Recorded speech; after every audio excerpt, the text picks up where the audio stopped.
Dragon's Dogma from Capcom is an adventure RPG in the same vein one would consider Skyrim and Dark Souls to be in. The problem is that a lot less people care about it than the other two previously mentioned.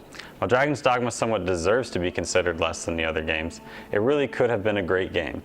Capcom just couldn't seem to utilize its potential, and unfortunately the game was lost in the purgatory of being incredibly average. Dragon's Dogma is a game where you step forth to face an ancient reborn dragon after it steals your heart. And no, I don't mean with Marvin Gaye and a box of chocolates. I mean he literally stabs your chest and pulls out your heart. Shortly after, you are miraculously reborn as the Arisen, a warrior destined to confront and defeat the dragon to prevent the end of days. From here, the story, well, kinda sucks. Characters are entirely unengaging, the story is sort of overly simple, and the quests are very bare. They lead you from one task to the next, but you spend so much time walking and fighting that you sort of forget what you were supposed to care about. I mean, what's the point of a story that you don't care about? The only semi-intriguing part about this is the pawns. Pawns are a strange, soulless race of people whose purpose is to serve the Arisen. You have your own personal pawn that levels up alongside you, and he or she is uploaded to a server along with other players' pawns so that anyone can recruit your pawn to aid them in battle, and you can recruit theirs as well. They are said to have some fateful connection to the Arisen, but you don't really find out anything about that until the end of the story. Here's a hint, they're totally important. Regardless, it's neat to have your own personal customized partner to run around with and see how other players customize theirs as well. The environment in the game is very pretty, but somewhat limited. Forests are thick, lighting is dynamic, and mountain passes are perilous with rolling boulders and fearsome creatures. The cities, and especially the main city, Grand Soren, look nice, but are very empty of citizens, giving them a boring atmosphere. The areas outside of this, however, are rife with enemies off and on the main roads. The bad thing is, you see these areas a lot, like a ton. There's only one way to fast travel in the game, and that's with the port crystal, which, unless you're a New Game Plus, there's only one of. Because of this, doing quests involves sprinting back and forth between the four corners of the map. So while the environment is nice, it gets old very fast. The gameplay of Dragon's Dogma shows a ton of potential, but also has some areas in need of improvement. Basic attacks are mapped simply to two of the face buttons with a jump and an interact button. Your skills are set into two hotkey sets with 3 slots each, allowing you to divide your moves, for example, between offensive spells and support spells.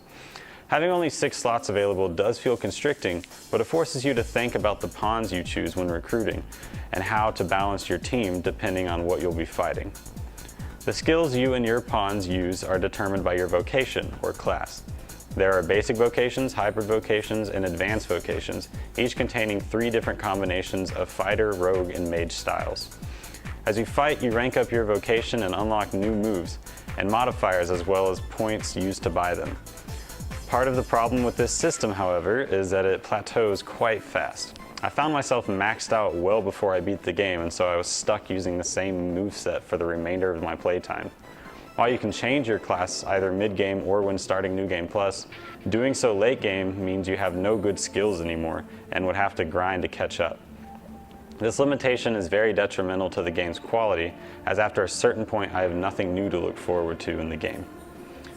My favorite part about the gameplay, however, is how big bosses work. Big bosses are plentiful in this game, and one of the most effective ways to fight them is Shadow of the Colossus style, climbing on them.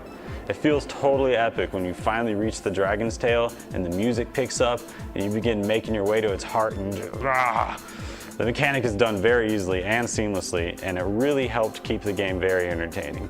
While the class and experience system could use some work, the fighting mechanics of Dragon's Dogma is certainly a high point. The endgame is where Dragon's Dogma stands out. You fall into a pit that has many different rooms, each containing incredibly difficult enemies and stacks of fat loot. One room in particular houses the dragon? I don't know. To beat him, you must fight him multiple times as he is very tough and only stays around for a short time. Eventually, he falls and gives you some awesome equipment. You can do this alone or online. Doing it online means everyone's damage is accumulated until the dragon dies. The biggest contributor is getting the biggest loot. Once the dragon respawns, he's even stronger, continuing on into Affinity, I guess. The process could get boring after a while, once you've gotten all the treasure you care about, but it's an interesting aspect of the game and complements the small interconnectivity of Dragon's Dogma. While it's not as involved as, say, Dark Souls' PvP system, it makes the process more interesting than if it was just another dragon fight. While Dragon's Dogma had some real cool elements that deserve recognition, it has an unfortunate lack of creativity and diversity, and this tends to leave it under the looming shadow of its contemporaries.